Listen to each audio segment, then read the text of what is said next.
شروع اللہ کے نام سے جو بڑا مہربان اور نہایت رحم کرنے والا ہے۔ ناظرین السلام علیکم ورحمۃ اللہ وبرکاتہ۔ امید ہے آپ سب خیریت سے ہوں گے۔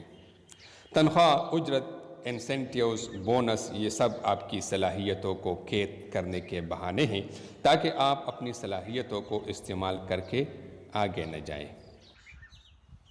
اپنی منزل پر توجہ دو، راستے میں بھونکنے والے کتوں پر بالکل نہیں۔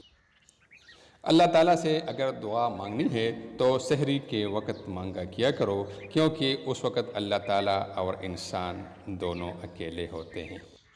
اکثر والدین جاہل ہوتے ہیں، لیکن ان کے دل میں اپنے بچوں کے لیے تڑپ اور احساس بہت ہی اعلیٰ تعلیم یافتہ ہوتی ہے، اس لیے ان کی قدر کیجیے۔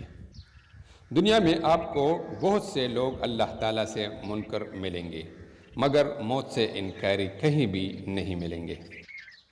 دین کے معاملے میں کسی کا پرواہ مت کیجیے، یہاں تک کہ اپنے والدین کا بھی، اگر اس کی اطاعت میں خلل نہ پڑے۔ اگر آپ کے کندھوں پر پرایا حق نہیں تو آپ کو دنیا جہاں کا سکون مبارک ہو۔ پٹھان دو کام کھلے عام قطعا نہیں کرتے، ایک روزہ نہیں کھاتے اور دوسرا کسی کے سامنے ہوا خارج نہیں کرتے، جس کو اردو دان ریح کہتے ہیں۔ دنیا میں صرف دو لوگ ہیں جو آپ کو آگے دیکھنا چاہتے ہیں، اور وہ ہیں صرف آپ کے والدین۔ ناظرین، اس طرح کی مزید خوبصورت ویڈیوز دیکھنے کے لیے ہمارا چینل ضرور سبسکرائب کیجیے تاکہ آپ کو آئندہ ایسی خوبصورت ویڈیوز مل جائے کرے۔ آپ کا بہت بہت شکریہ۔